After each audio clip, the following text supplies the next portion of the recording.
Eh bien, je veux vous montrer aujourd'hui comment des lunettes roses peuvent vous faire croire que tout va bien dans la vie. Remarquez que j'ai dit « vous faire croire que tout va bien ». Restez avec moi à l'écoute, car cet enseignement peut changer votre façon de vous voir.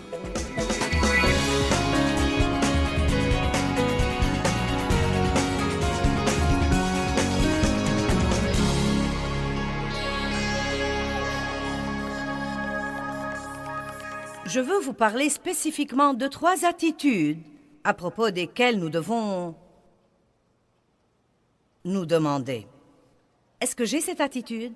Et si nous les avons, nous devons demander à Dieu de nous changer. Combien d'entre vous sont assez courageux pour jeter un coup d'œil sur leur moi?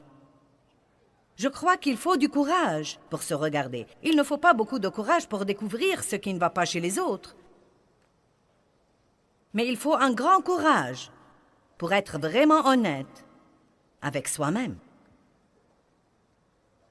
Quelqu'un m'a demandé dernièrement ce qu'était, à mon avis, la clé principale qui m'a aidé à surmonter tout le rebut qui était dans ma vie à cause des abus sexuels de tant d'années de mon enfance. Et j'avais vraiment beaucoup de problèmes dans mon âme. Et bien sûr, je sais que c'est Dieu et la parole de Dieu. Mais je lui ai dit ceci, et je veux vous le dire aujourd'hui, car je sens que c'est très important pour votre vie. Je crois que ma volonté de faire face à ma vérité était la vraie clé. Si vous demeurez dans ma parole, vous connaîtrez la vérité, et la vérité vous affranchira. Et chacune de ces attitudes dont je vais vous parler sont des attitudes que j'avais à un moment donné et dont j'ai dû laisser Dieu me convaincre et s'occuper de moi pour que je puisse m'en débarrasser. C'est très important d'être prêt à faire face à sa vérité. Nous sommes toujours en train d'essayer de changer les autres. Mais c'est en fait le piège du diable pour nous empêcher de reconnaître et de résoudre vraiment nos propres problèmes. N'ayez jamais peur de vous voir et de reconnaître où vous en êtes pour arriver là où vous devez être. Est-ce que quelqu'un dans cette salle est d'accord avec moi? Donc, la première attitude que nous allons examiner, c'est l'attitude de vouloir être remarqué, vu, admiré et apprécié. Maintenant, nous avons tous besoin d'appréciation. Et nous pouvons la demander à Dieu, et je crois qu'il nous la donnera dans nos vies. Mais la vérité est que si vous travaillez, disons dans la garderie de l'Église, seulement pour être apprécié, à ce moment-là, vous le faites pour la mauvaise raison et vous n'aurez aucune vraie récompense. Tout ce que nous faisons, nous devons le faire pour le motif de servir Dieu et pour le motif de donner à quelqu'un d'autre et non pas de prendre quelque chose pour nous-mêmes. Ça m'intéresse vraiment que tant de gens veuillent un ministère. Et vous savez, nous voulons tous que Dieu nous utilise, mais je crois franchement que cette affaire de « quel est mon ministère ?» fait fausse route et perd son équilibre. Et je crois que beaucoup de gens restent là à ne rien faire pendant des années en essayant de trouver quel est leur ministère, bien que leur ministère soit devant eux. Et tout ce qu'ils devraient faire, c'est d'aider quelqu'un d'autre. Et je ne me fais pas d'accusation, mais je crois que bien des fois, quand les gens disent qu'ils veulent un ministère, ce qu'ils veulent vraiment, c'est une plateforme. Ce qu'ils veulent vraiment, c'est une occasion de se montrer devant les gens et d'être admiré et vu et apprécié.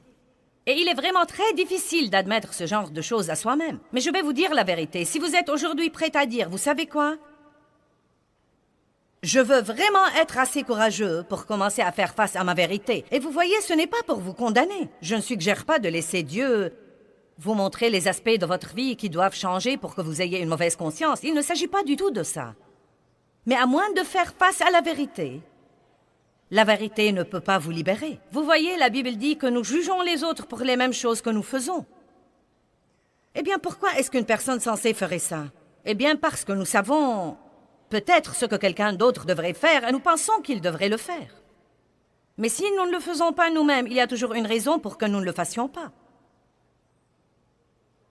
Je dis depuis des années que nous regardons tous les autres à la loupe, mais d'une manière ou d'une autre, nous nous regardons avec des lunettes roses qui nous font croire que tout va bien. Et c'est tellement facile de blâmer les autres. C'est la chose la plus facile au monde, blâmer quelqu'un d'autre. Eh bien, si tu ne te comportais pas de la sorte, je ne serais pas en colère tout le temps. Ce n'est pas parce que quelqu'un d'autre se comporte mal que vous avez le droit d'être en colère tout le temps.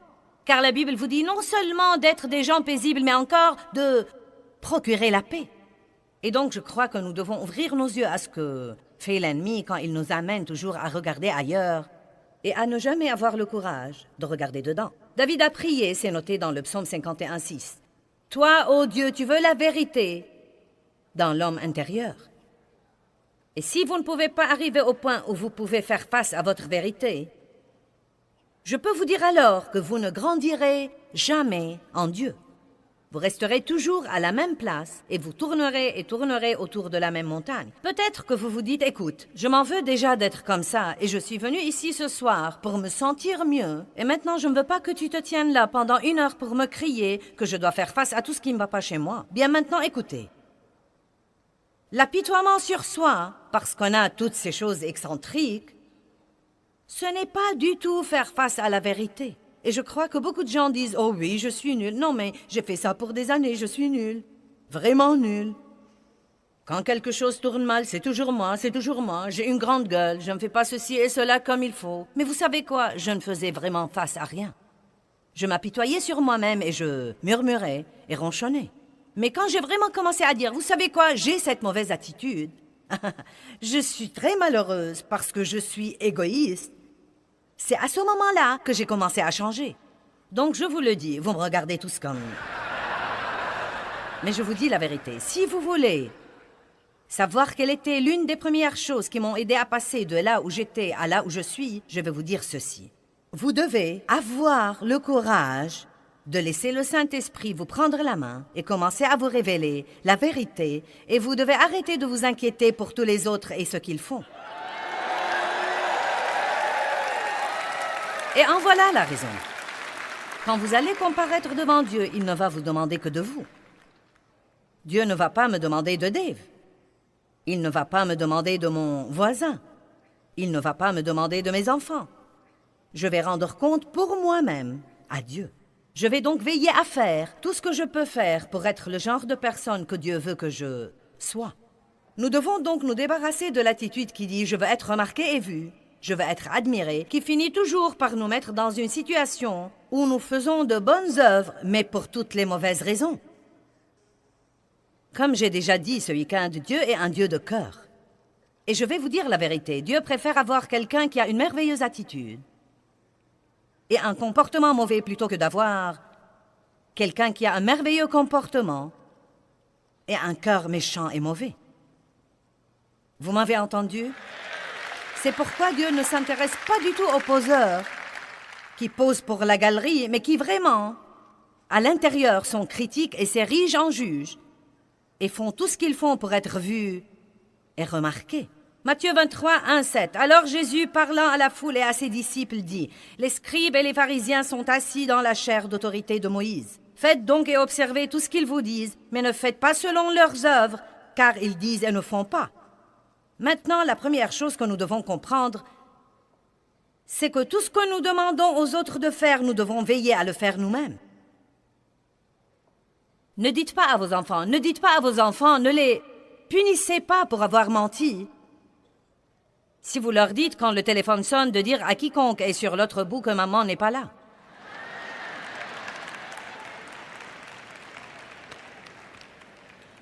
Amen.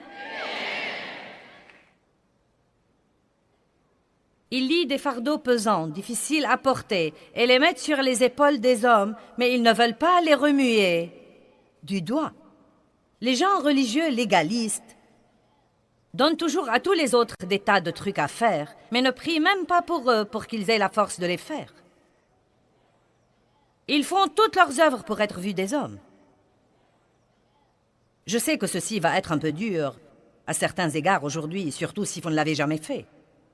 Mais vous devez vous demander comment vous vous comportez quand vous sentez que vous faites le 1000 supplémentaire pour faire des choses pour les autres et que personne ne semble vous remarquer. Vous savez, nous pensons bien des fois que nous avons besoin d'attention et Dieu nous en prive parce que nous la voulons pour la mauvaise raison.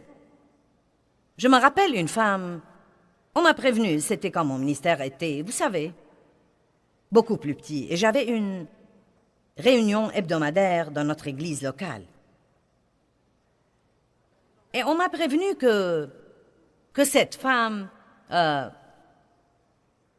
était blessée parce que je ne lui avais pas beaucoup parlé. Je ne lui avais pas parlé. Tu es passé à côté d'elle et tu ne lui as même pas parlé. Elle a été vraiment blessée. Et franchement, je n'avais même pas vu la femme. Non, mais je ne l'ai vraiment même pas vue. Je n'essayais pas d'être impoli exprès, je ne l'ai même pas vue. Et la même chose est arrivée 2 semaines plus tard et quelqu'un m'a dit de nouveau, « Eh bien, tu sais, maintenant, elle est vraiment blessée parce que tu es passé à côté d'elle 2 fois. » Et donc j'ai dit, « Dieu, pourquoi n'attires-tu pas mon attention sur la femme? Je ne veux pas l'offenser. Aide-moi à la voir. » Et Dieu m'a dit très clairement, « Je te la cache parce que ce qu'elle veut, c'est que tu lui prêtes attention pour qu'elle puisse se sentir bien. Et je ne veux pas du tout qu'elle prenne sa valeur de ça, je veux qu'elle l'apprenne de qui elle est en moi. »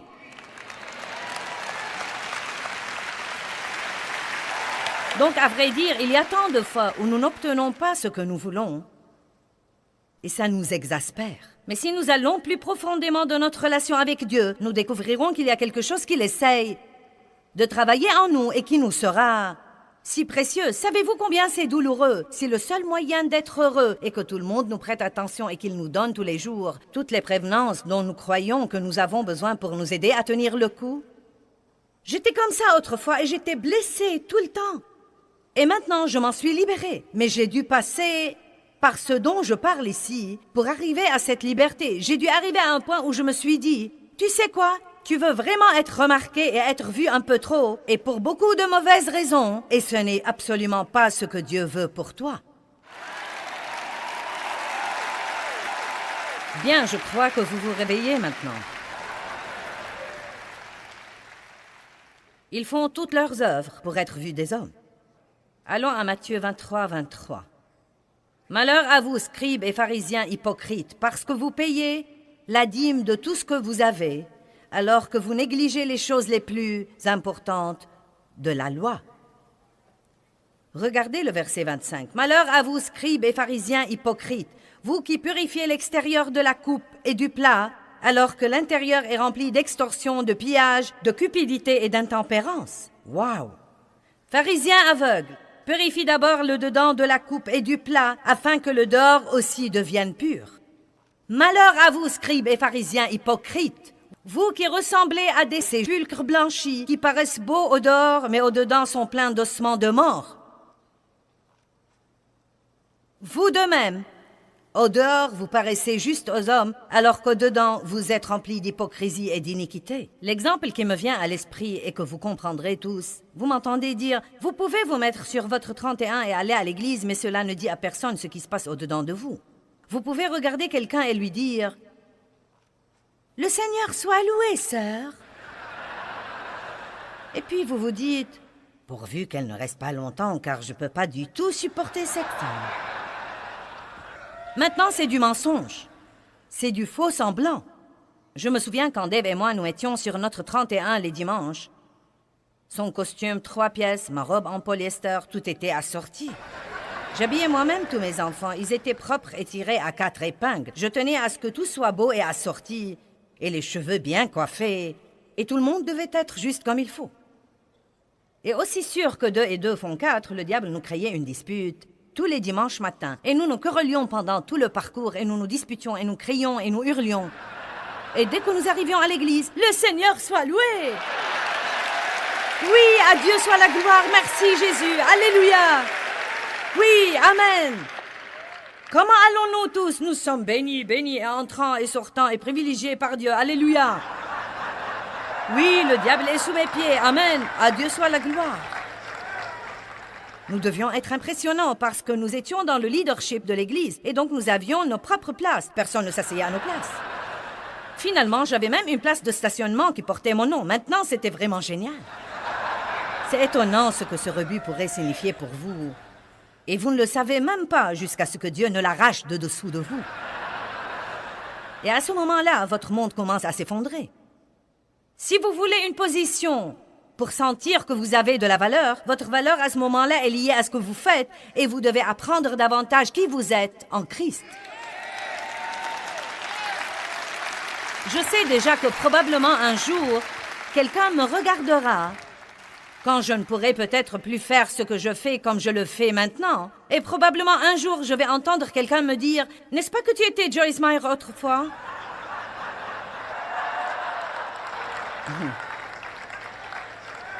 J'ai lu quelque chose sur Joan Crawford quand elle était devenue vieille et n'était plus dans les films. Quelqu'un l'a vue et lui a dit « N'est-ce pas que tu étais Joan Crawford autrefois ?» Qui d'après lui était-elle maintenant? Je suis bien plus qu'une présentatrice. Je suis bien plus qu'une personnalité à la télé et une personne qui écrit des livres. Je suis une personne. Et je ne serai pas une personne différente quand je ne ferai plus ceci. Je serai toujours la même personne et Dieu m'aimera autant qu'il m'aime maintenant. Et vous devez prendre conscience de cette même vérité. Laissez-moi vous dire quelque chose. Les choses changent toujours dans nos vies. Elles changent toujours. Et les choses viennent par saison. Vous pouvez faire une chose pour une saison, et puis vous ne faites plus cette chose. Vous faites quelque chose d'autre. Et peut-être ce que vous faites par après est plus important que ce que vous faisiez auparavant. Peut-être qu'à vos yeux, ce n'est pas aussi important que la première chose. Nous ne devons pas nous soucier de cela.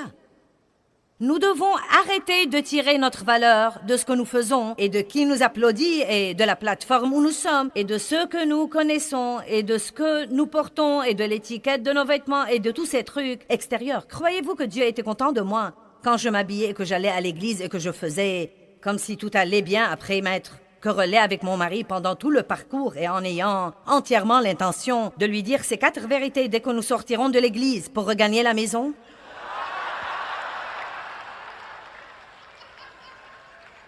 Et ne me dites pas que vous ne faites pas la même chose. Certains sont assis à côté de quelqu'un avec qui vous vous êtes disputé en venant ici. Et vous vous préparez à lui dire ces 4 vérités en rentrant à la maison, mais vous avez l'air très spirituel maintenant.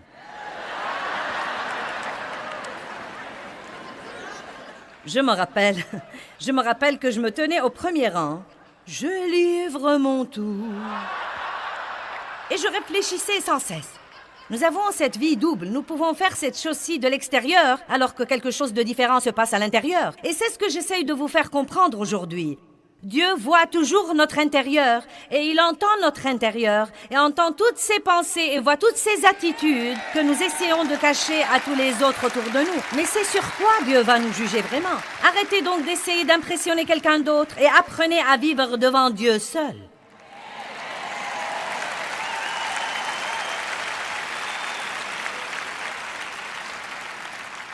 Vous n'avez rien fait d'impressionnant. Franchement et vraiment, croyez-moi, si vous n'êtes pas passé par ceci avec Dieu, vous n'avez encore rien fait d'impressionnant jusqu'à ce que vous commenciez vraiment à jeter un coup d'œil sur ce qui se passe en vous et à demander à Dieu de s'occuper de cet aspect de votre vie. Et bon sang, vous parlez de la joie indicible et de la paix qui surpasse l'entendement. Laissez-moi vous dire quelque chose. Notre paix et notre joie ne dépendent pas de nos circonstances. Et tant que vous croyez qu'elles en dépendent, vous penserez que vous seriez heureux si vous aviez plus d'argent et tout ce que vous feriez serait d'acheter plus de trucs et cela ne vous rendra pas plus heureux non plus. Vous croyez que vous seriez heureux si vous aviez une gouvernante? Vous l'aurez et vous ne l'aimeriez pas. Les trucs ne peuvent pas vous rendre heureux. La seule chose qui pourrait vous rendre heureux, c'est que des choses comme il faut se passent en vous. Et si vous avez vraiment ça, personne ne pourra vous voler votre joie.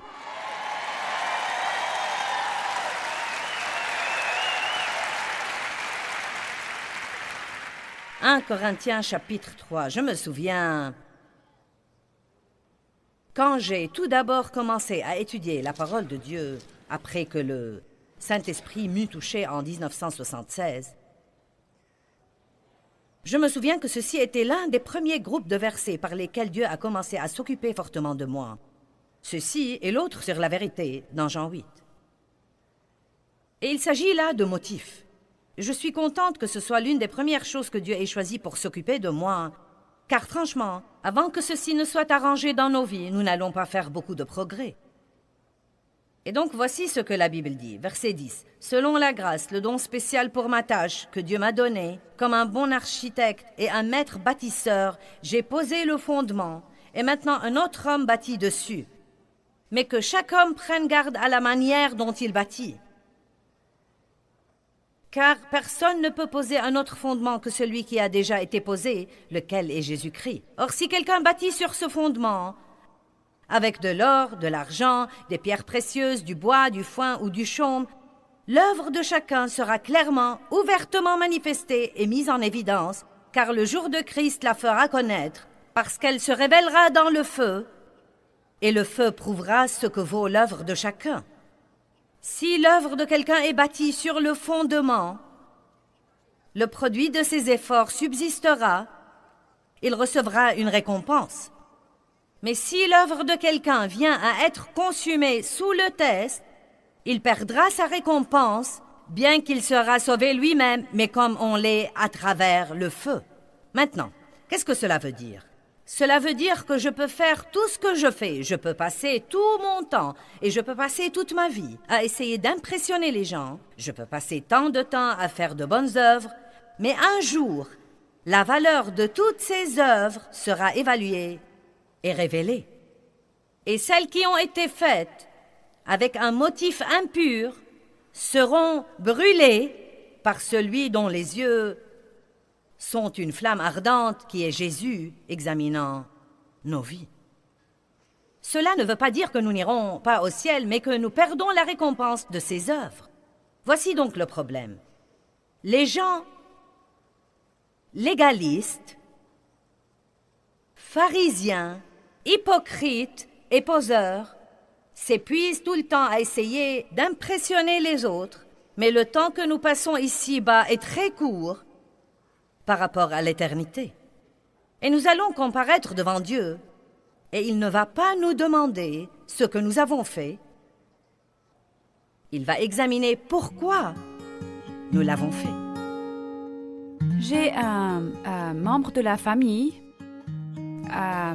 qui prêchait et croyait sérieusement que les femmes ne devaient pas porter de pantalon et qu'elles devaient porter leur col au niveau du cou et qu'elles ne devaient pas dévoiler les bras et ce genre de choses, vous savez. Et son mari a même commenté un jour en disant que s'il la voyait porter un pantalon, il saurait qu'elle était retombée dans le péché. Et c'est là juste parce qu'elle portait un pantalon. Ça n'avait aucune importance, vous savez, combien elle aimait Dieu, combien elle témoignait ou combien de personnes elle amenait à l'église. Et ça n'avait aucune importance. Il était convaincu que s'il la voyait porter un pantalon, elle était perdue, elle n'allait pas monter au ciel. Quand nous étions à l'école, dans les cours d'éducation physique, dans les classes secondaires, la danse traditionnelle, vous savez, faisait partie de notre programme et il ne nous était pas permis d'y aller et nous présentions des rapports comme excuses pour ne pas nous rendre à ce cours parce que la danse était considérée comme péché. Je vous laisse imaginer le ridicule et les moqueries que nous devions subir et l'embarras dans lequel nous étions nous empêchait même de dire que nous étions des chrétiens, des croyants qui allaient à l'église. Maintenant, c'est tout à fait différent, bien différent de la forme de religion dans laquelle nous avions été élevés. Il est plus important pour Dieu, à mon opinion, ce qui se passe à l'intérieur de nous, ce qui se passe dans nos cœurs. C'est vraiment merveilleux. Vous savez, je ne suis plus terrifiée à présent par Dieu. Eh bien, c'est vraiment tellement étonnant ce qu'une attitude pharisaïque, religieuse, peut nous amener à nous ériger en juge et à être critiques envers les autres. Nous devons vraiment voir nos propres défauts et à ce moment-là, cela nous aidera à être miséricordieux envers les autres. Et donc, je veux vraiment que nous veillons à ne pas être cette personne religieuse, mais à avoir une vraie relation avec Dieu et à apprendre sur la miséricorde de Dieu et à apprendre sur la bonté et l'amour de Dieu et comment il veut que nous traitions les autres. Et ensuite, je veux, de par cette relation avec Dieu, je veux que nous aidions vraiment les autres pour qu'ils finissent par connaître le Christ par nous.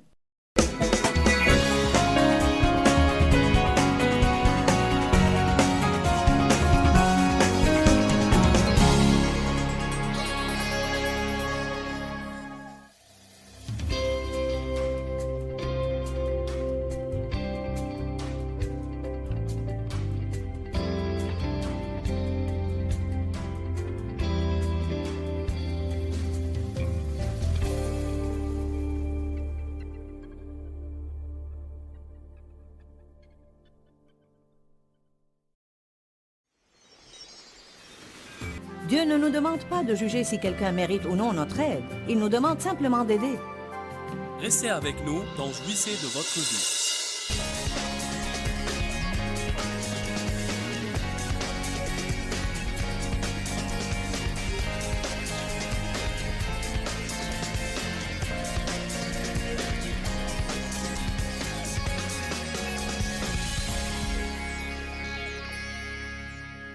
L'égoïsme est la clé du malheur. Pouvez-vous dire cela avec moi? Dites, l'égoïsme est la clé du malheur. Le titre de mon message aujourd'hui est « Apprendre à vivre pour les autres ». Hier, nous nous en étions arrêtés à Job. Nous parlions de comment aider les personnes blessées. Parce que, pour ne pas être égoïste, nous devons marcher dans l'amour exprès. J'insiste sur exprès parce que ce sont des choses que l'on doit faire exprès. Vous ne pouvez pas attendre d'avoir envie de servir, de bénir et de donner, parce que ce dont nous aurons envie tous les jours, c'est de quelqu'un qui fera quelque chose pour nous. Je pense que tout ce que je peux faire, c'est vous demander de me croire que non seulement j'ai étudié la parole de Dieu durant de nombreuses années, mais que j'ai également essayé de marcher avec Dieu. Et maintenant, je sais parfaitement ce qui marche et ce qui ne marche pas. J'ai appris ces choses après de douloureuses expériences et je peux vous épargner des souffrances. Si seulement vous m'écoutiez, la Bible dit que les jeunes croyants doivent écouter leurs aînés. Amen. J'étais très égoïste et égocentrique et j'aurais toujours une tendance à l'être si je ne me battais pas contre ça tous les jours de ma vie. Nous avons à combattre le bon combat de la foi et nous devons combattre notre nature égoïste et égocentrique. La Bible nous dit que nous vivons dans des temps où les gens sont extrêmement égoïstes et égocentriques, totalement absorbés par eux-mêmes. Dans les derniers jours, cette situation ira de pire en pire, en pire, en pire, en pire. Il est dit des temps difficiles à supporter. Je réalise que je suis en fait vraiment éplorée de la manière dont tant de chrétiens agissent, et notamment du manque de reconnaissance. Il semble que peu importe ce que vous faites pour les gens, il y a cet esprit avide qui veut toujours encore et encore et encore. Rien de ça n'est en accord avec la parole. Ce que nous avons à faire, c'est de chercher des gens dans le besoin. Nous devons être sensibles.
Saint-Esprit pour entendre ce qu'il nous dit de faire pour les autres et il y a tant de choses que nous pouvons faire pour les autres.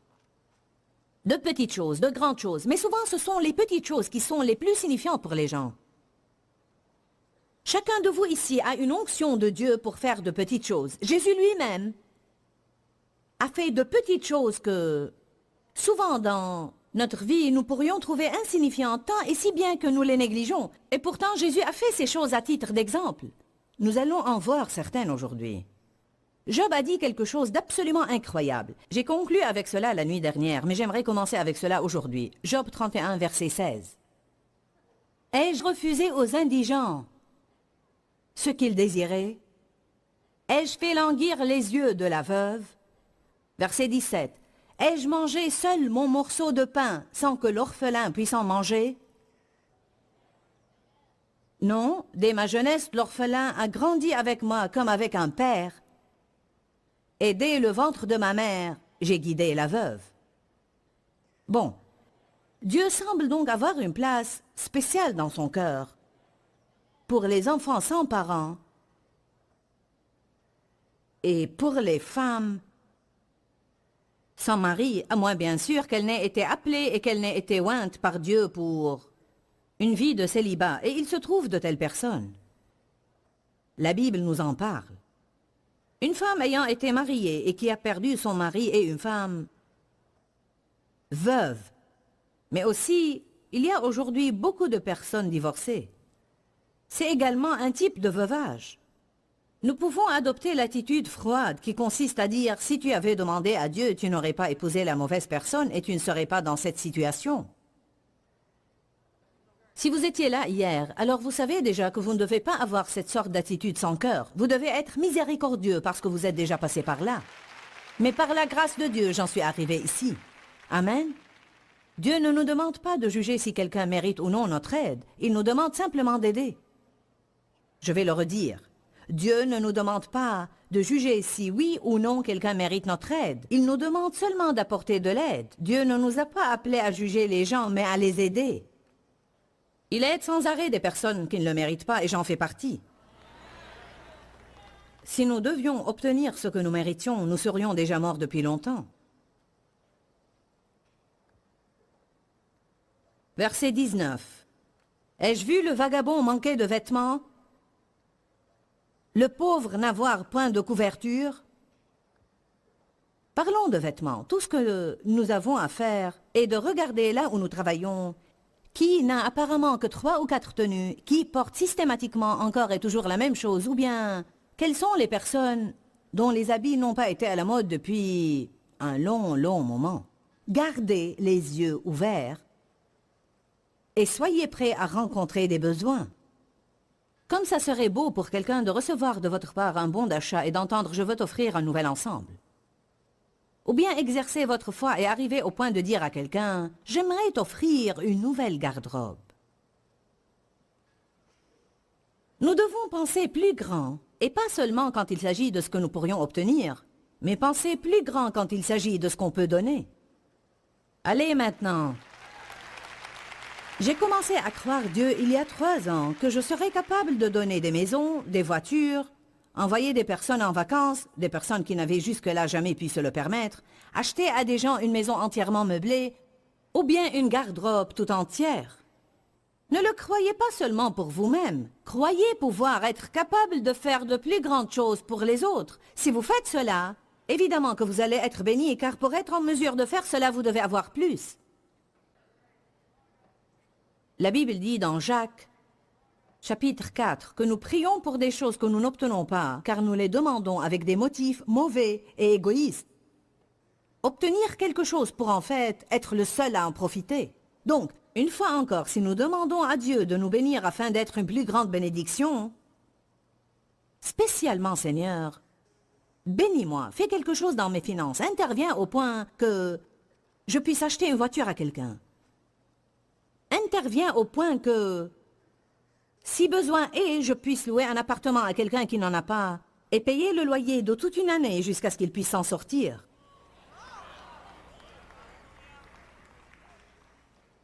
Aide-moi, Seigneur, à être capable d'acheter de beaux meubles à quelqu'un qui n'en a pas, à être capable de les emmener dans une galerie et de leur dire « Prenez ce budget, choisissez ce que vous voulez. » Oh, comme c'est merveilleux d'être en mesure de pouvoir bénir les autres. Je veux dire que votre cœur commence à chanter de joie.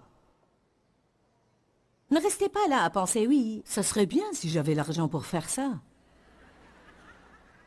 C'est de cette attitude gênante et stupide dont on a besoin de se débarrasser. On commence comme on peut, mais si vous commencez avec ce que vous avez, Dieu vous rendra plus.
Mais voilà ce qui arrive à tellement de gens. Ils commencent à semer, ils améliorent leur situation et ensuite ils ne sèment pas davantage.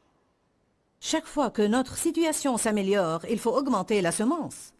Et je vais me permettre de dire quelque chose de fort. Ne vous contentez pas de donner seulement la dîme. Il y avait une dîme sous la loi. Que devrions-nous pouvoir faire sous la grâce?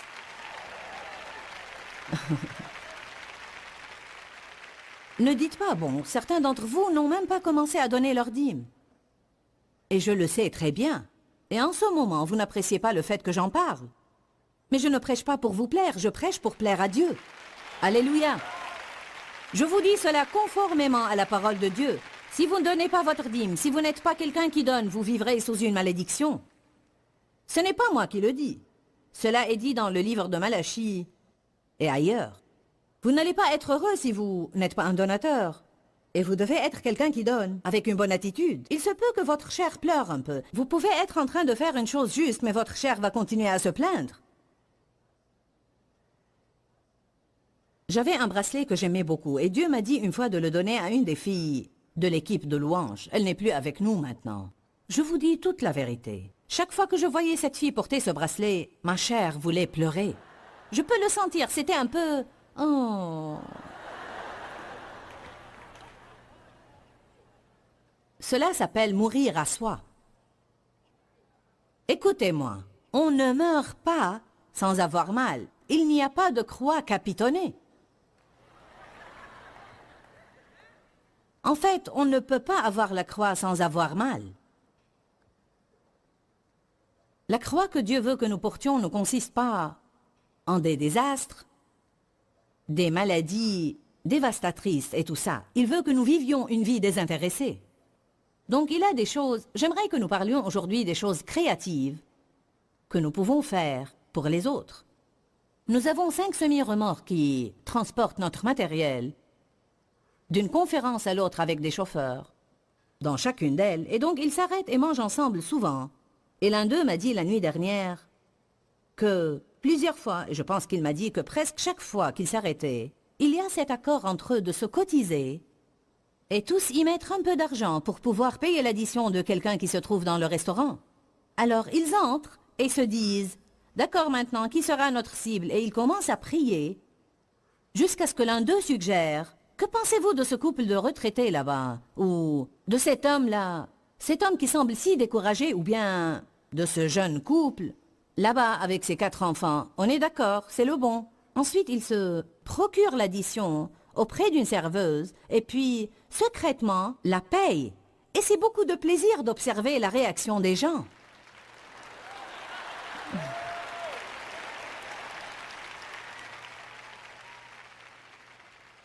Dave et moi, nous faisons toujours cela. Nous écrivons simplement un mot sur un bout de papier ou souvent envoyons un petit message. La plupart du temps, nous écrivons juste « Dieu vous aime ».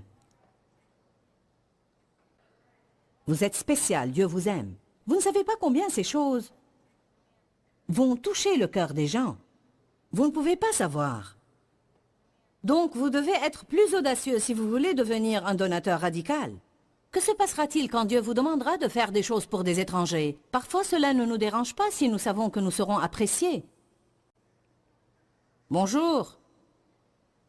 Quand sera-t-il lorsque vous commencerez à faire des choses dans le secret, lorsque vous commencerez à faire des choses pour des gens que vous ne connaissez même pas?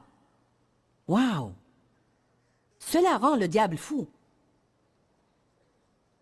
Certains ici ont leurs propres idées à cet égard. Dieu vous a certainement guidé à faire des choses qui sont merveilleuses. Je n'essaie pas d'impressionner qui que ce soit avec mes histoires. Je m'efforce de donner des idées à ceux qui ne s'étaient jamais aventurés dans ce domaine. D'accord?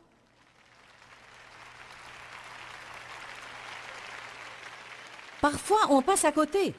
Parfois, Dieu met des choses dans mon cœur et je me dis « Oh, ça ne peut pas venir de Dieu. » Ce n'est pas de Dieu.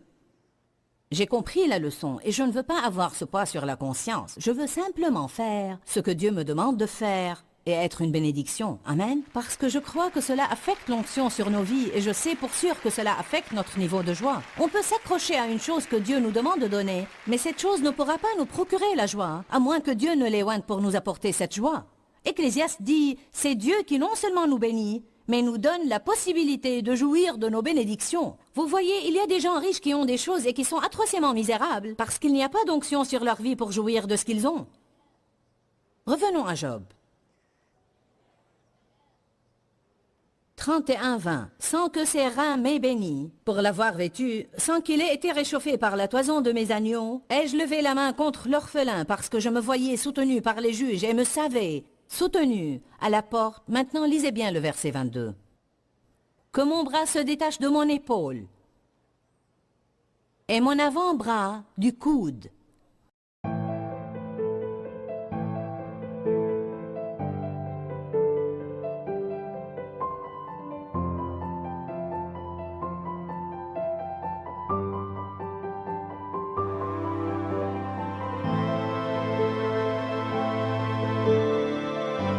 Et qu'il se brise. Qu'est-il en train de dire? On ne peut pas passer à côté de ça. Il nous dit, si je n'ai pas utilisé ce bras pour aider les gens, si je n'ai pas utilisé ce bras pour être une bénédiction, alors que quelqu'un l'arrache de mon épaule et le détache de mon corps, parce qu'il n'est pas nécessaire qu'il fasse partie de mon corps si je ne m'en sers pas pour être une bénédiction.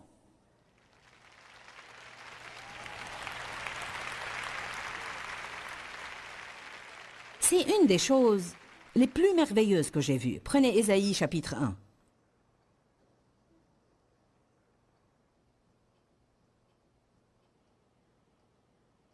J'aime vraiment quand Dieu me conduit à enseigner à propos de ces versets, parce que cela m'aide beaucoup. Cela me remue toujours. Et comme c'est horrible de rester assis dans un coin égoïste, Ésaïe chapitre 1, versets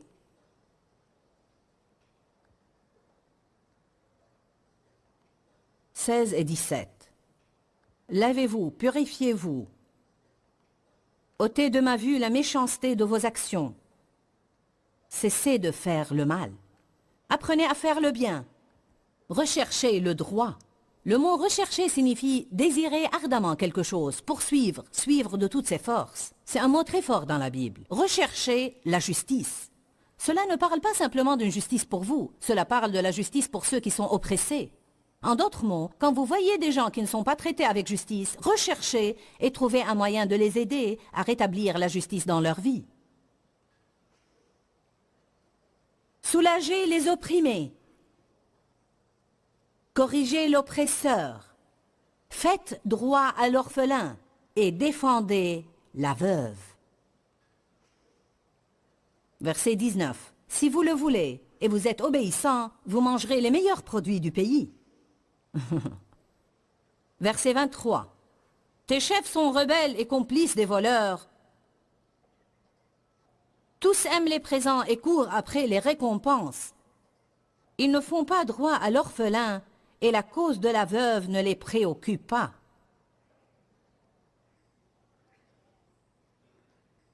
Les chefs sont les leaders. Et les leaders doivent montrer l'exemple dans ce domaine. Je vais vous dire quelque chose. Si vous avez des enfants et que vos enfants vous voient vivre ainsi, vos enfants grandiront et ils seront des donateurs. Ils ne seront pas égoïstes et égocentriques. Vous leur accorderiez la plus grande faveur qu'il vous serait possible de leur accorder. Je parle d'autre chose que du simple fait de mettre de l'argent à part pour donner à l'Église lors de l'offrande. En fait, je parle de faire du fait de donner un style de vie.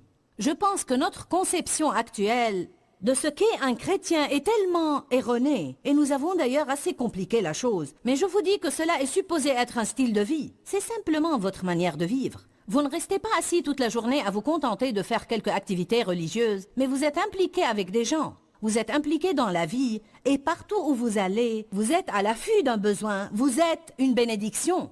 Dieu a dit à Abraham, « Je te bénirai, et je ferai de toi une source de bénédiction, et toutes les familles de la terre seront bénies en toi. » J'aime m'imaginer comme étant un entrepôt du Saint-Esprit, et à chaque fois que quelqu'un s'approcherait de moi, il serait béni.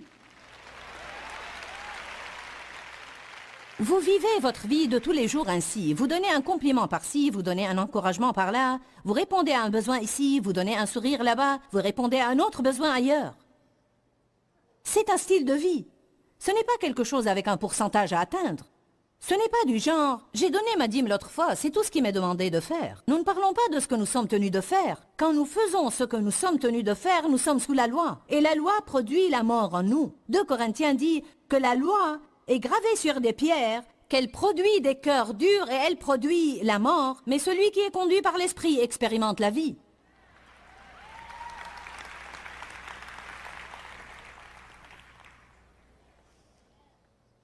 Les leaders doivent montrer l'exemple.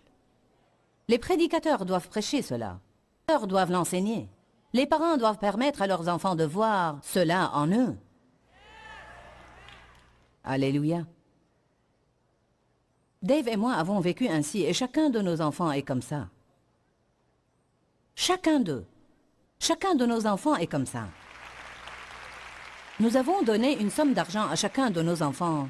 Et notre aîné David a dit quelque chose d'intéressant. Il a dit « C'est vraiment drôle et opportun que vous nous donniez cela. J'étais dans une situation délicate ce mois-là. Non pas que je n'ai rien, mais j'en étais arrivé à ne pas avoir autant d'argent que j'en aurais voulu. Et quand j'ai regardé au problème, c'était que j'en avais donné trop. »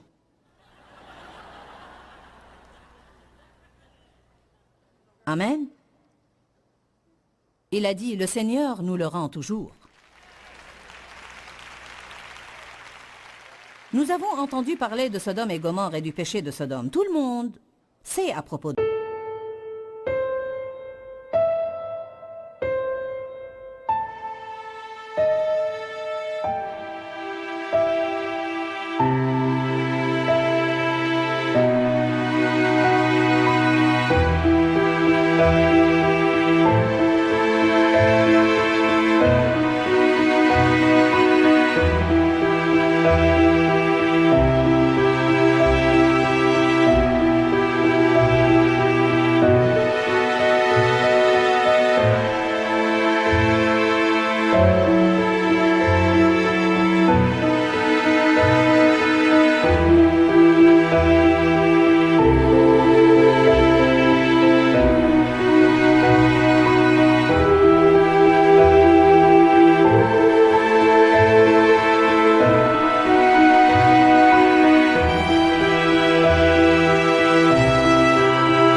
Sodome. Sodome a été détruite parce que c'était une cité mauvaise, mauvaise, mauvaise. Si vous demandez aux gens quel était le péché de Sodome, la plupart vous dira la perversion sexuelle. C'était une des choses dans lesquelles ils étaient rentrés. Mais ceci n'était pas la racine de leur problème, c'était le fruit de leur problème. Nous avons de mauvais fruits dans nos vies qui proviennent d'une racine d'égoïsme. Saviez-vous cela? Savez-vous que certains ont un fruit de dépression, mais que la racine de leur problème est l'égoïsme? Certaines personnes ont un fruit de solitude. Dans leur vie, ils ne peuvent pas maintenir une relation décente, mais la racine de leur problème est l'égoïsme. Vous ne pouvez pas avoir de bonnes relations si vous êtes égoïste, car personne ne désire être en relation avec quelqu'un pour qui tout ne vient que d'un côté. Que tout le monde dise « il n'y a pas que moi ». J'aimerais que nous prenions Ézéchiel chapitre 16. Nous allons réellement voir en quoi consistait le péché de Sodome. Ézéchiel 16, verset 49. J'aime entendre le son des pages de la Bible. Il y a tellement de passages. Quand j'ai préparé ce message il y a quelques mois, j'étais vraiment stupéfaite de lire ce passage de Job qui dit « Si mon bras ne bénit pas, il ne m'est alors d'aucune utilité. » Et ce passage m'a laissé perplexe. Voici, verset 49, « Quelle a été la faute de Sodome, ta sœur ?» Il se prépare à nous dire quel était le vrai problème de Sodome, l'orgueil, la voracité et la surabondance, une insouciante tranquillité, telles furent ses fautes et celles de ses filles. Elles n'ont pas fortifié la main du malheureux et du pauvre. Quel était le péché réel de Sodome? L'idolâtrie, l'adultère, l'indifférence à l'égard du pauvre, avoir trop et ne partager avec personne. Puis-je vous dire quelque chose? Une part de la raison qui explique pourquoi nous avons tant de problèmes et que nous sommes dans une telle abondance.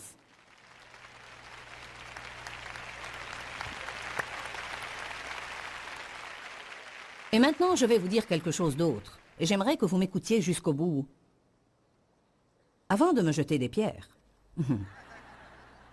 Laissez-moi vous amener la chose ainsi. J'enseigne, je prêche et crois dans la prospérité. Mais je crois que dans l'Église, une des choses principales qui a rendu l'Église si égoïste, c'est l'abondance des enseignements sur la prospérité et le succès, et leur insuffisance sur ce que nous sommes supposés faire avec quand nous la possédons.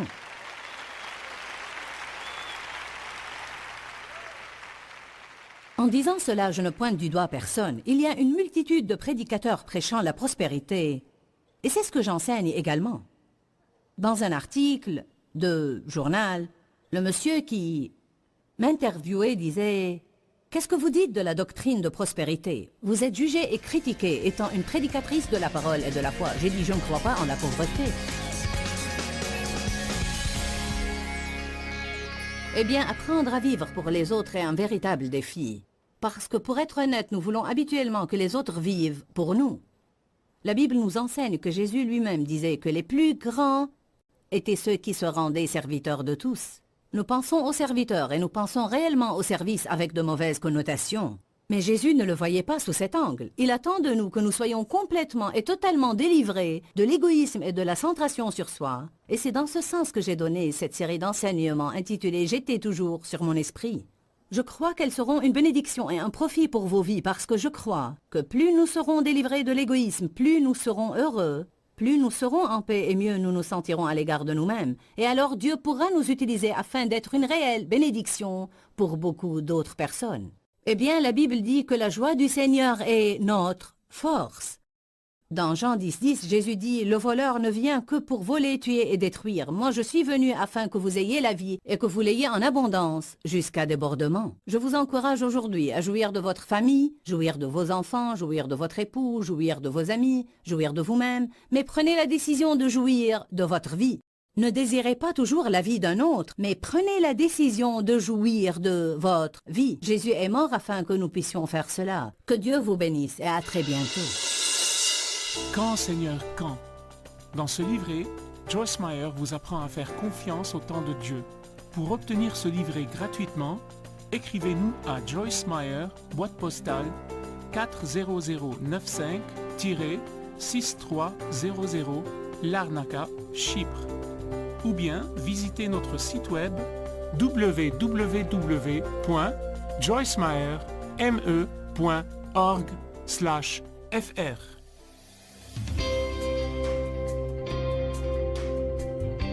Step 1, wake up early, gonna rise with the sun. Step 2, get some good, some food in you.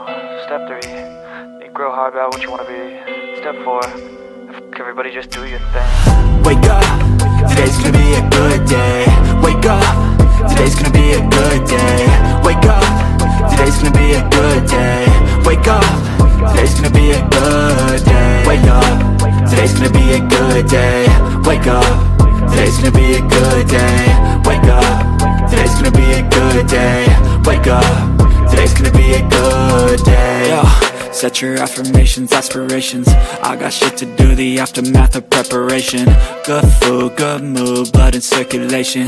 One step at a time, yeah, that's how you make it. Set a goal you control and the steps you take them. I try to pick one thought, have some concentration. And if I make a mistake, it's called education. I try to do this every day, call it replication. Wake up, today's gonna be a good day. Wake up, today's gonna be a good day. Wake up, today's gonna be a good day. Wake up, today's gonna be a good day. Wake up, today's gonna be a good day. Wake up, today's gonna be a good day. Wake up, today's gonna be a good day. Wake up, today's gonna be a good day. So life ain't easy, yo, I think there's a reason though. Ups and downs, just like every different season, yo. Sometimes I'm high, other times I'm barely breathing, though. You always gotta fight and hide from the demons, yo. Negative thoughts are poison, they rot. Head full of flies, so here come the clouds.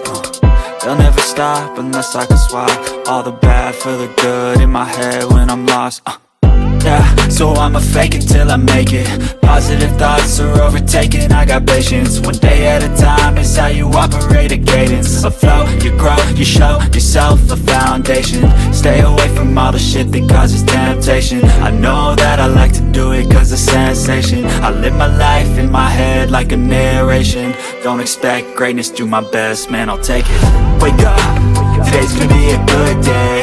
Wake up, today's gonna be a good day. Wake up, today's gonna be a good day. Wake up, today's gonna be a good day. Wake up, today's gonna be a good day.